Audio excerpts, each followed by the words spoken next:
Have you ever wondered why some women absolutely love their breast pump while others seem to struggle and ultimately decide on giving up breastfeeding? Well, choosing the wrong pump can really make breastfeeding a lot harder than it has to be.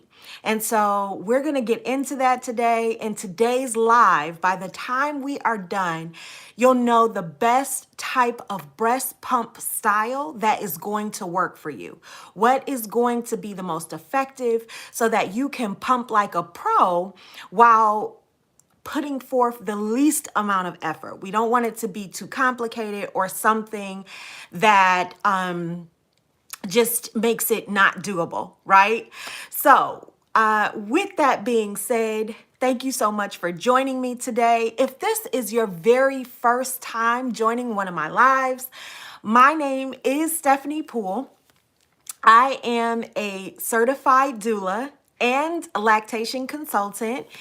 I specialize in helping first-time moms with their transition into motherhood by helping them to prepare for birth and breastfeeding with confidence. So if that is you, then you have, I'm getting into a hair here, you have absolutely tuned into the absolute right place here over at Birth Prep Academy. If you don't already, you should absolutely subscribe so that you don't miss any upcoming lives or videos. So, all right, we've gotten the house cleaning work out of the way. So let's kind of settle into this conversation about breast pumps. And this is one that's really near and dear to my heart, especially as a lactation consultant, to really be able to help you understand how to pump effectively.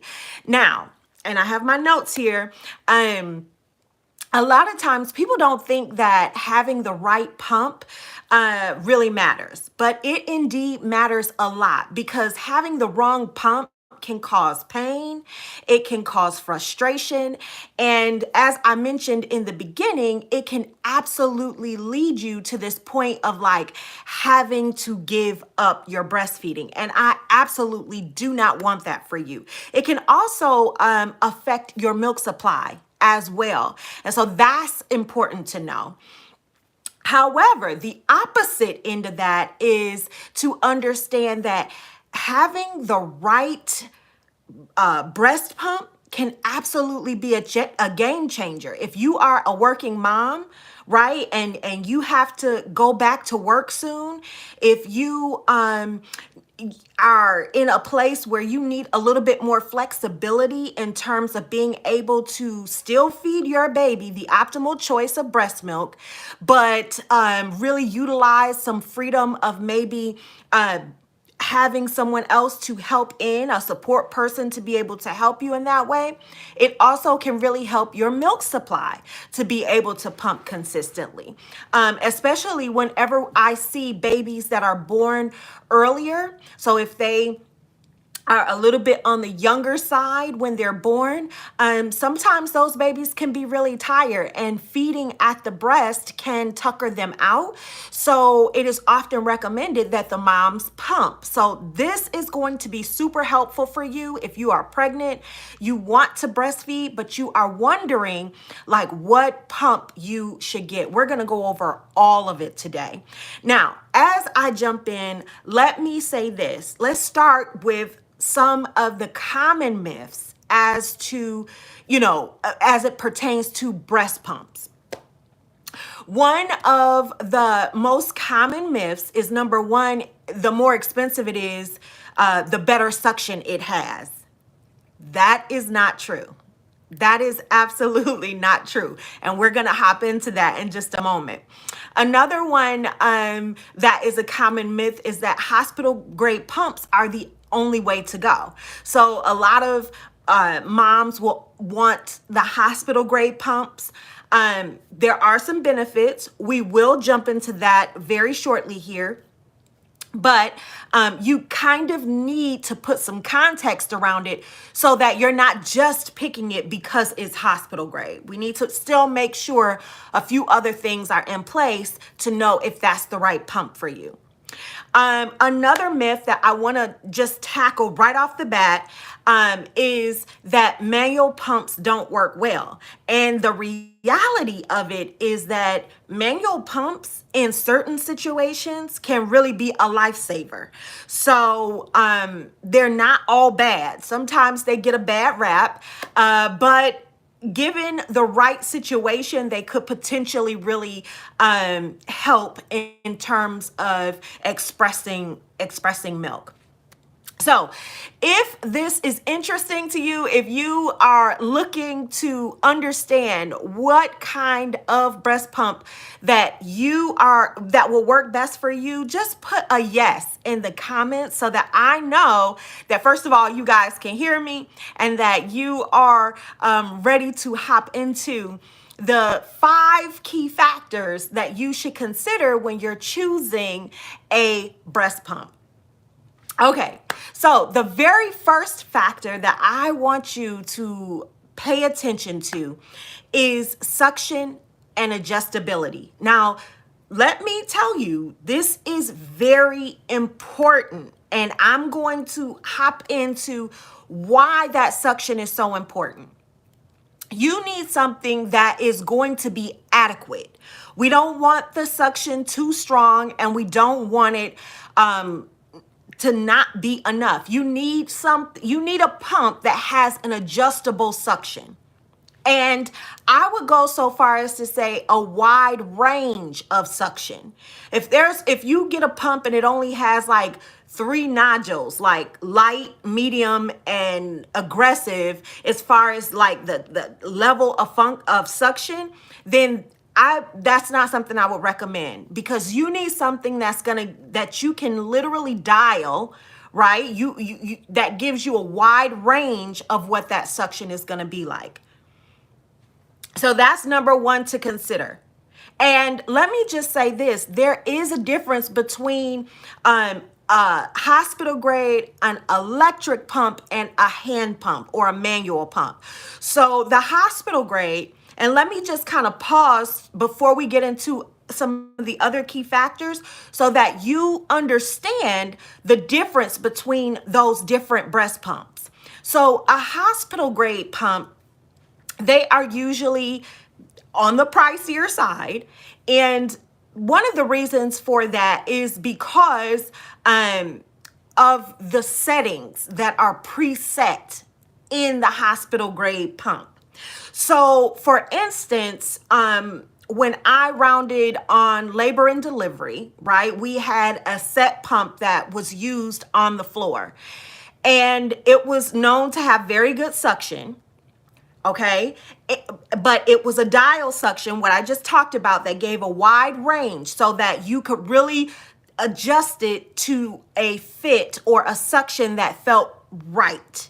Okay, so that's number 1. Hospital grade pumps also come with that presetting to help stimulate your breast in that initial stage of postpartum, meaning right after you give birth. And so you need a certain type of stimulation, right, that is going to tip your body into milk producing state. I hope that's clear. Let me say it again. In those initial moments after birth, right, at the hospital, those hospital grade pumps have a setting that is already preset in it, and it is to initialize those first few pumps, those pumping sessions, so that you can get into a milk producing mode. Okay, the way that those settings are set up, if I remember correctly, is that they start going into a quick fast one for fast pumps, right? And then it goes into what is mimicked for a newborn as nutritive sucking. And so there are some presets on that hospital grade milk pump, right? That will automatically do that. And so that is one of the big selling points for hospital grade breast pumps. So the suction is known to be really well hospital grade because of the wide variety, right? That wide variety that you could choose the level. And then also because of the presets that are already in there. Last but not least, most of the breast pumps also are plug-in for hospital. And that is so that you get a consistent pump over and over and over again. Okay, now let's move to the electric pumps. Electric home pumps are made very well, especially nowadays. There's some really, really good ones out there. And the difference between a electric pump and a wearable pump is the battery, right? The battery life. So in an electric pump, you are plugging it into the outlet and you get a consistent pump every single time. A wearable has to be recharged. And there are some wearables that you have to really be mindful of when you're looking. Watch the reviews to make sure that that battery life is actually lasting all the way through, even as the suction, is lasting all the way through, even if the battery life starts to go down. Because that is unfortunately one of the cons to having a wearable breast pump.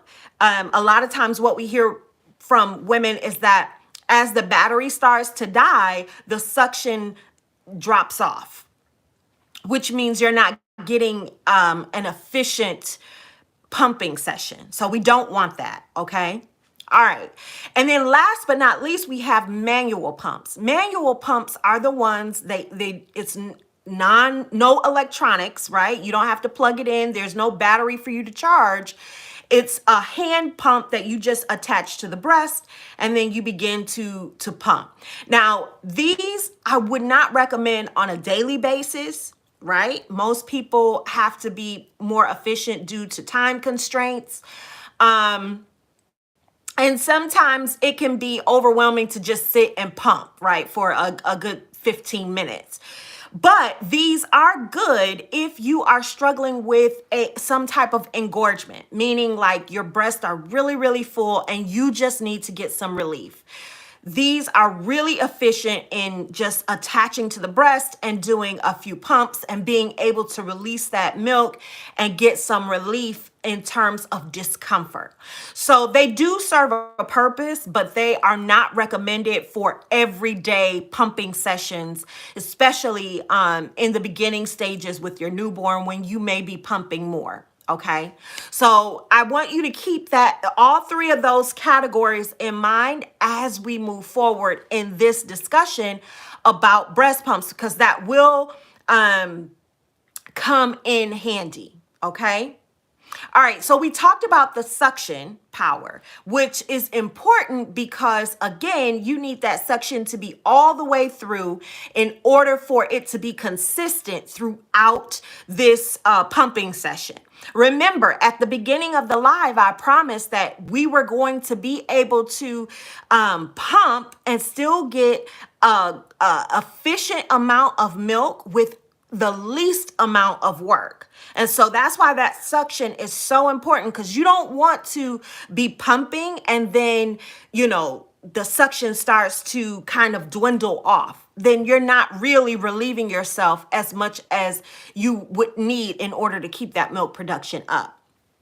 Okay, the second factor besides suction that I want you to think about or consider is the portability of the breast pump. So this comes into play if you are a stay-at-home mom or if you are a working mom, right? You need to understand, which one are you? Because based on which one you are will determine the type of pump and how portable you need it to be. If you are mostly at home during the day, right? If you're a stay-at-home mom, then a plug-in pump will likely be fine. It'll work fine for you. But if you are returning to work soon and you know that you're going to have to be out and about with your baby, then you may need to consider, in those cases, what am I going to do?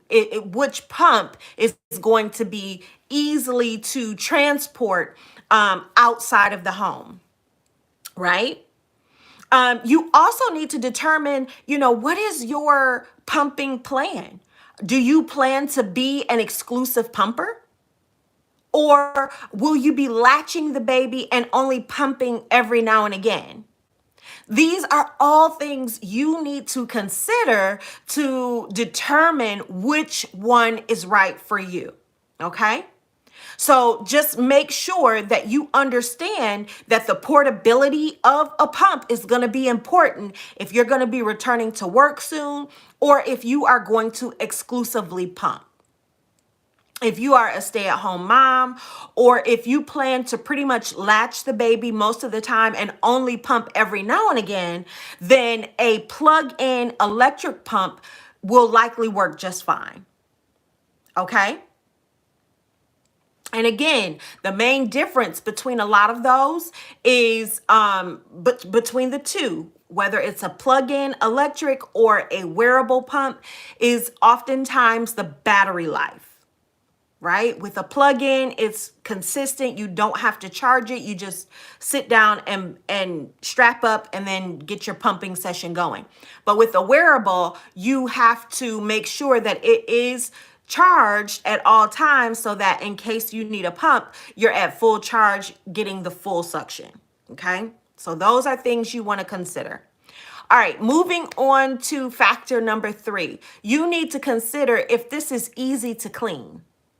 Is your breast pump that you are looking at, right? Is it easy to clean? How many parts does it have with it?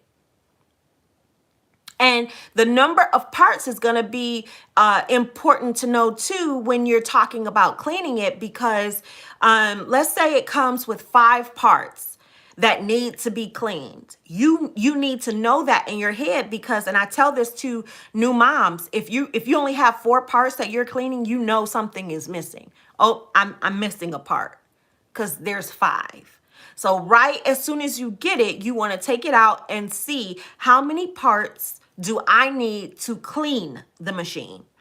And that's going to be your set number that you'll always refer to when you're cleaning it, to make sure that you are cleaning all the parts.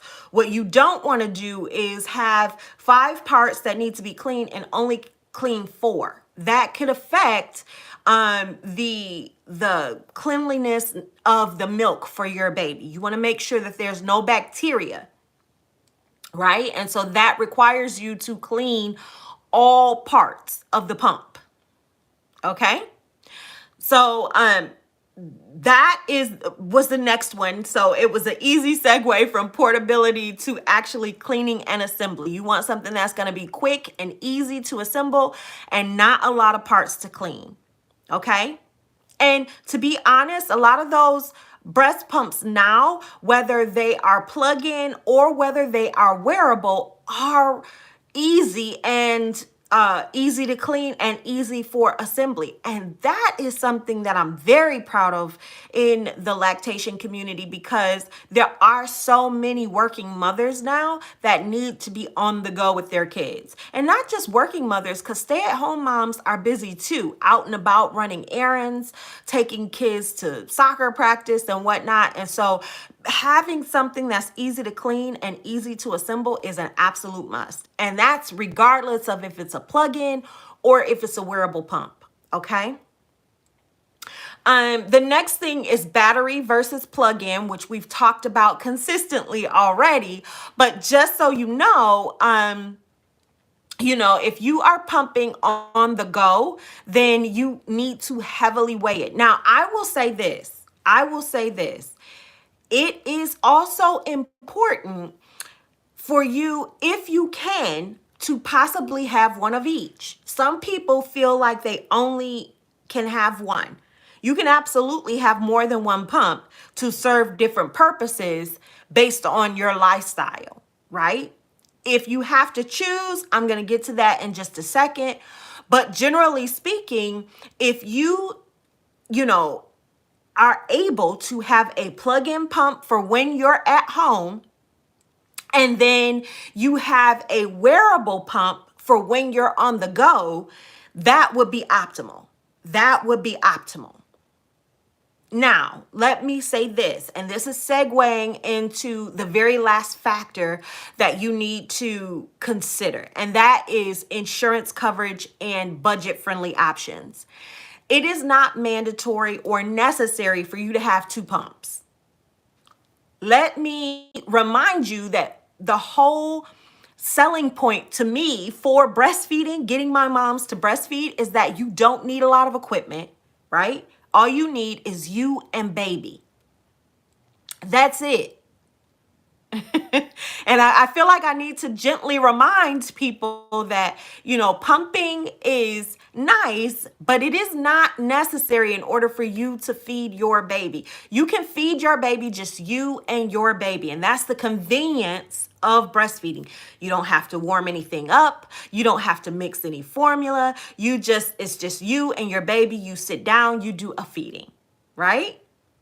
Now, when it comes to pumping for your lifestyle purposes, just to supplement, right, that initial style of feeding between you and the baby, then, it's always nice to have an option of electric or wearable. But if you have to choose, let's say you only get one, then I would say to probably err on the side of an electric pump that actually plugs into an outlet.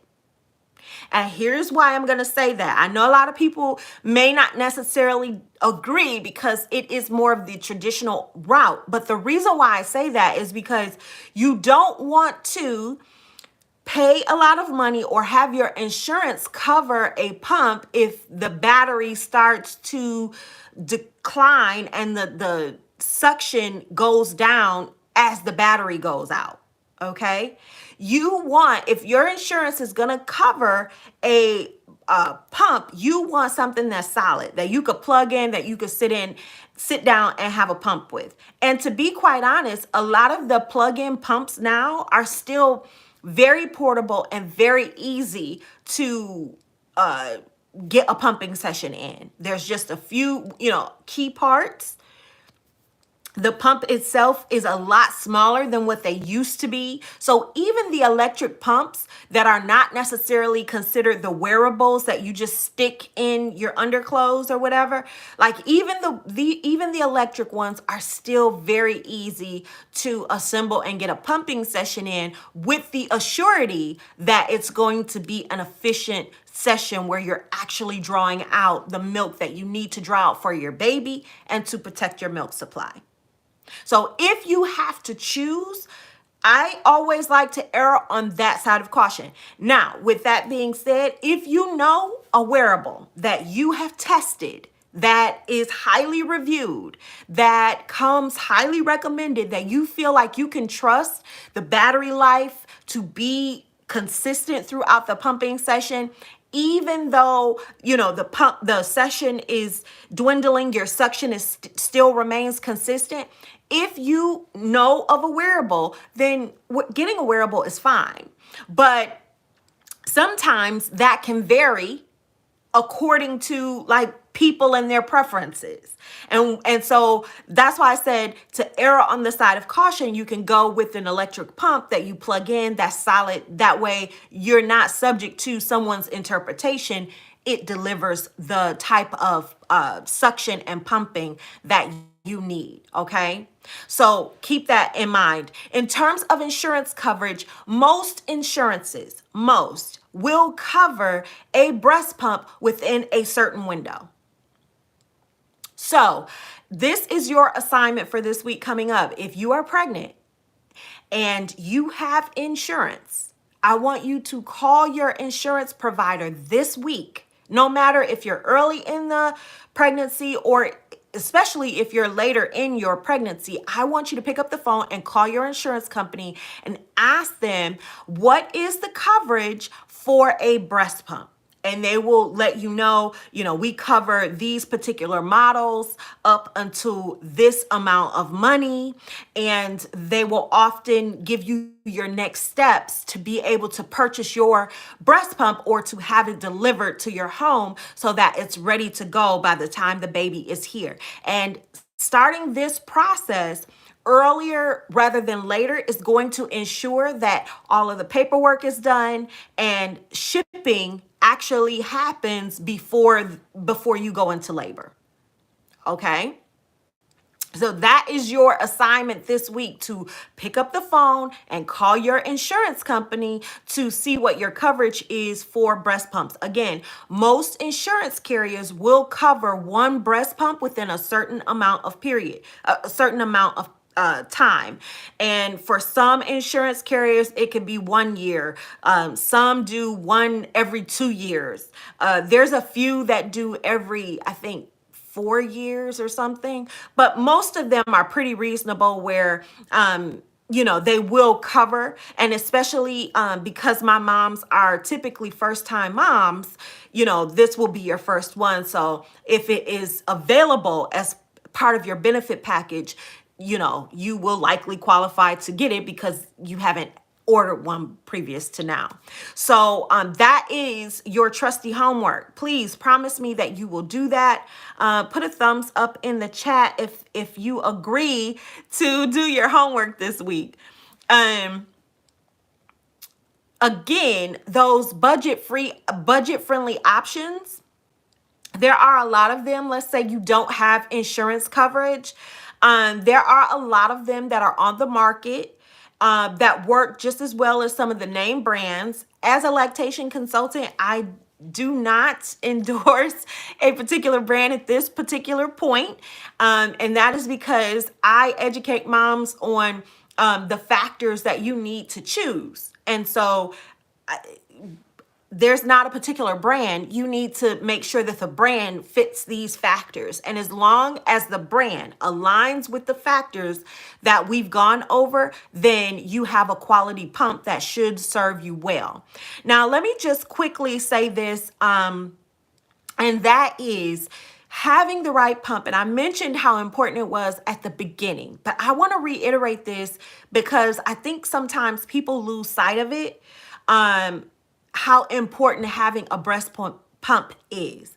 It is vitally important because it will do two things. And these are the two things that I stress highly as a lactation consultant.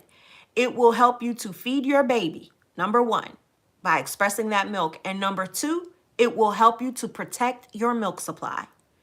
That is the winning formula for having a successful breastfeeding journey. You have to be able to feed your baby and protect your milk supply. Those are the only two things we're worried about. As long as you do those two things, you are successfully breastfeeding your baby. A pump will help you to get there. Okay? So that's why having a good pump is vitally essential. It is vitally essential. You need something that is going to extract your milk in an efficient way. You shouldn't be over pumping. You shouldn't have to do long sessions of pumping. If you are, then you need to adjust the suction, or you need to get a pump that has appropriate suction for the full amount of your pumping session. That should be no longer than 15 to 20 minutes.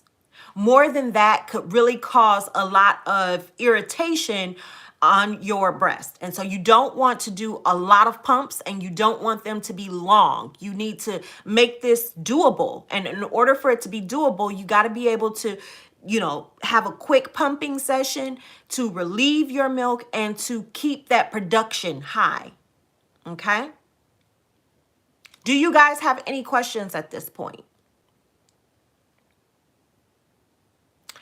All right. Let me just wrap up by quickly going over these factors again. If you don't have, your notes app out, you should be taking notes or writing this stuff down, because this will, in fact, help you to land on the type of breast pump style that's going to be the most efficient for you. Number one, the factor you want to consider is suction. What is the suction power like?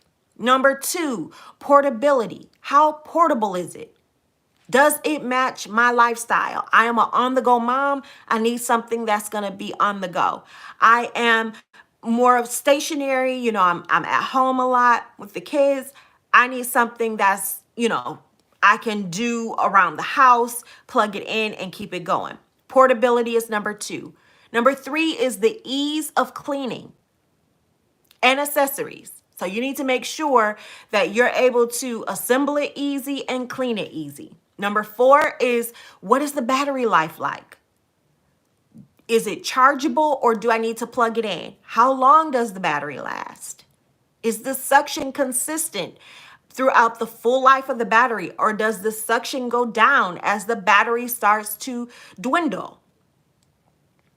Those are all questions you need to ask when you are evaluating pumps. The very last one is insurance coverage and budget-friendly options. Make sure that you call your insurance. That's your homework for this week, to get your benefit package as it relates to your breast pump. What is covered, right? All of that is going to be important, and you want to go ahead and reach out to them sooner than later so you can process all of this and have it shipped to your home. Most companies will take your information, start the claim process, and then have the pump shipped to you in time for your birth, okay? When you get it, you need to open it. You need to be familiar with it because you are going to hit the ground running with it once baby is born.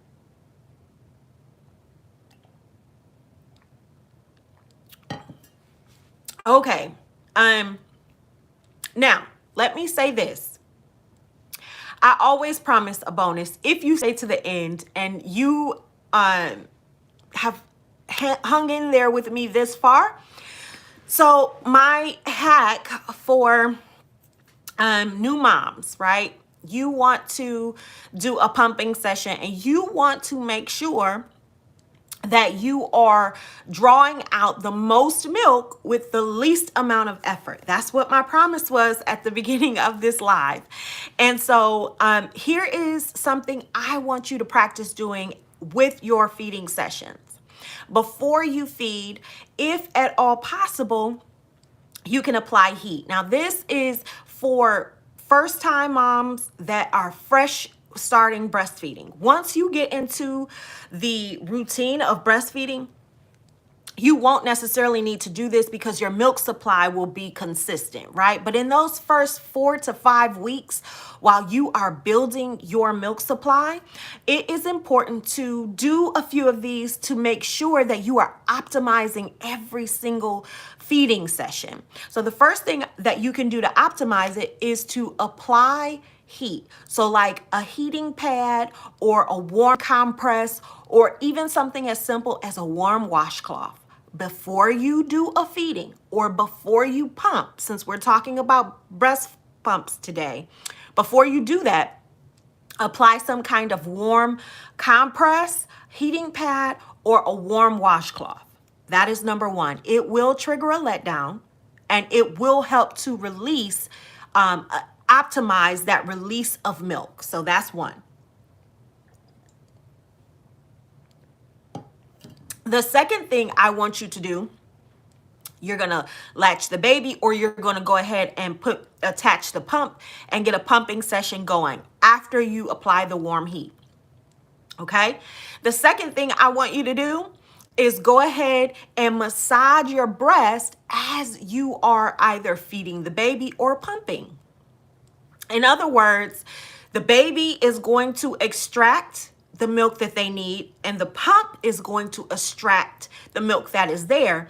But in order to optimize the amount of milk, to make sure you're clearing that whole session by optimizing exactly, what is available to you right in that moment, you're going to go ahead and massage your breast and just apply a bit of tension to make sure you're getting a full release. Those two things alone will help you to maximize your milk supply, right? In every pumping session with the least amount of effort. You're already pumping, you're already doing a feeding. And so the way to maximize it is to do those two things so that you are getting the optimal amount, as well as really upping your milk supply. So what we know here, right, is that breastfeeding is one of those things that you have to demand the milk in order for your body to make it. And by you optimizing the release of your breast milk during a pumping session, you will in fact see more of a consistent, steady supply of milk, because you are actually sending that signal that we are having a full drain and now it's time to fill up again. Okay? Thank you so much for being here and tuning in.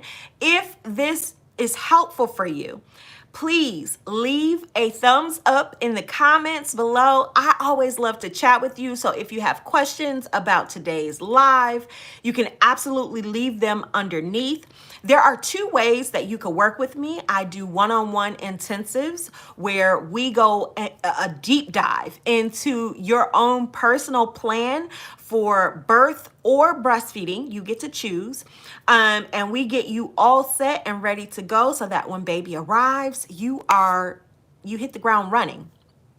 So that is the first way. The second way is through my courses, which are absolutely phenomenal, if I have to say so myself. All of that is linked in the description box below. So I welcome you to check that out, along with a few free resources as well to get you started today. Again, thank you so much for watching. And until next time, happy birthing, y'all. Bye.